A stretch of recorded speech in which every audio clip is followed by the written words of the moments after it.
नमस्कार दोस्तों। अगर आपके पास राशन कार्ड है और आप हर महीने सरकारी राशन या राशन से जुड़ी सब्सिडी का लाभ लेते हैं, तो आज की यह जानकारी आपके लिए बेहद महत्वपूर्ण होने वाली है, क्योंकि राशन और सब्सिडी देने के तरीके में एक नई डिजिटल व्यवस्था लाने की तैयारी की जा रही है, जिसका असर आने वाले समय में राशन कार्ड धारकों पर देखने को मिल सकता है। अभी तक कई जगहों पर क्या होता है कि लाभार्थियों को राशन की दुकान से गेहूं, चावल और दूसरी खाद्य सामग्री मिलती है। वहीं कुछ योजनाओं में राशन से जुड़ी सब्सिडी की रकम सीधे लाभार्थी के बैंक अकाउंट में भेजी जाती है। लेकिन अब इस व्यवस्था में बदलाव करते हुए सब्सिडी की रकम को ई-रूपी या डिजिटल वॉलेट के जरिए इस्तेमाल करने की व्यवस्था पर काम किया जा सकता है। अब सवाल है कि आखिर बैंक अकाउंट में पैसा भेजने के बजाय डिजिटल वॉलेट की जरूरत क्यों पड़ रही है? तो देखिए, इसके पीछे मुख्य मकसद यही बताया जा रहा है कि सरकार अगर किसी परिवार को खाने पीने के लिए आर्थिक सहायता दे रही है, तो उस पैसे का इस्तेमाल भी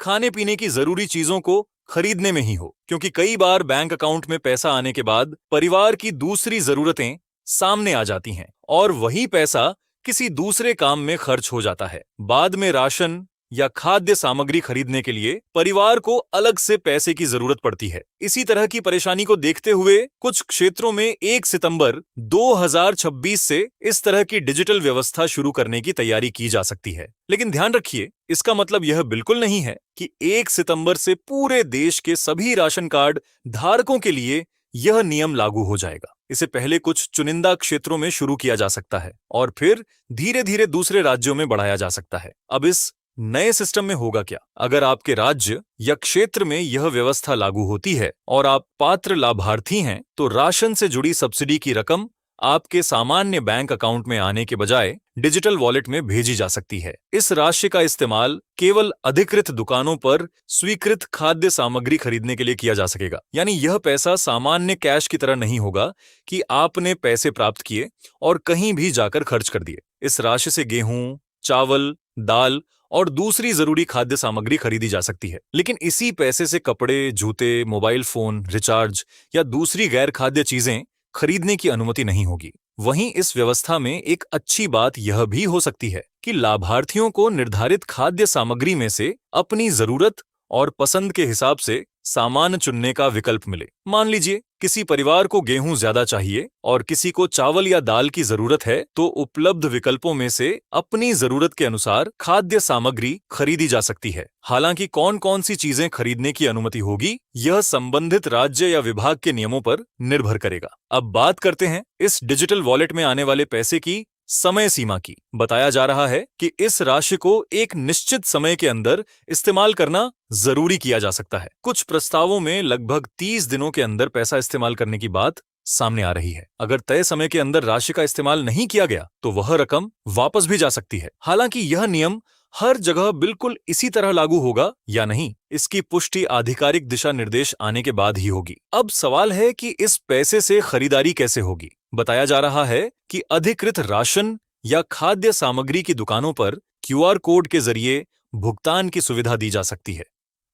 लाभार्थी जब अपनी जरूरत की स्वीकृत खाद्य सामग्री खरीदेगा, तो डिजिटल वॉलेट से क्यूआर कोड स्कैन करके भुगतान किया जा सकेगा। इससे आपको बैंक से पैसे निकालकर कैश देने की जरूरत नहीं पड़ेगी और खरीदारी का रिकॉर्ड भी डिजिटल सिस्टम में दर्ज हो सकता है।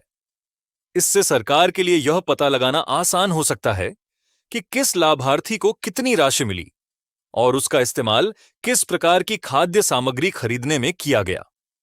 अब एक सवाल यह भी है कि जिन लोगों के पास स्मार्टफोन नहीं है या जिन्हें डिजिटल पेमेंट करना नहीं आता, उनका क्या होगा? अगर यह व्यवस्था लागू होती है, तो ऐसे लाभार्थियों के लिए स्थानीय स्तर पर सहायता की व्यवस्था की जा सकती है। वहीं लाभार्थी को मोबाइल नंबर, आधार और राशन कार्ड से जुड़ी जानकारी के आधार पर केवाईसी या रजिस्ट्रेशन प्रक्रिया पूरी करनी पड़ सकती है। लेकिन यहां सावधान रहना बहुत जरूरी है। अभी से किसी अनजान व्यक्ति के कहने पर कोई एप्लीकेशन डाउनलोड न करें और न ही किसी को अपना ओटीपी, बैंक पासवर्ड या अन्य गोपनीय जानकारी दें।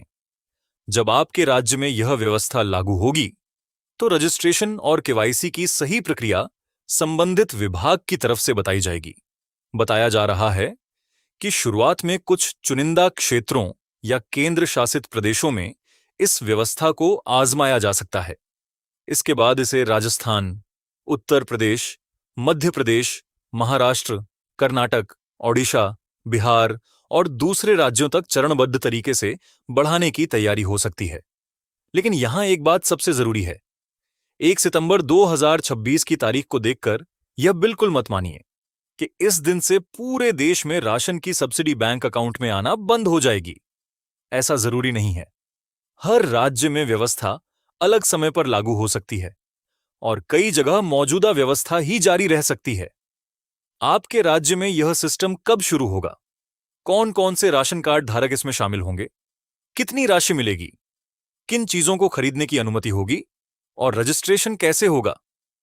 इन सभी बातों की सही जानकारी संबंधित विभाग की आधिकारिक सूचना के बाद ही सामने आएगी। तो कुल मिलाकर सरकार राशन और खाद्य सब्सिडी को डिजिटल तरीके से देने की एक नई व्यवस्था पर काम कर रही है। इसका मुख्य उद्देश्य यह हो सकता है कि खाने पीने के लिए मिलने वाली सहायता वास्तव में खाद्य सामग्री खरीदने में ही इस्तेमाल हो और पूरी खरीदारी का डिजिटल रिकॉर्ड भी मौजूद रहे। अब आप कमेंट करके जरूर बताइए कि अगर राशन की सब्सिडी का पैसा डिजिटल वॉलेट में मिले और उससे केवल गेहूं, चावल, दाल जैसी जरूरी खाद्य सामग्री खरीदी जा सके, तो आपको यह व्यवस्था कैसी लगती है? क्या आपको लगता है कि सब्सिडी का पैसा सीधे बैंक अकाउंट में मिलना चाहिए ताकि लाभार्थी अपनी जरूरत के हिसाब से खर्च कर सके, या फिर पैसा केवल राशन और खाद्य सामग्री पर ही खर्च होना चाहिए?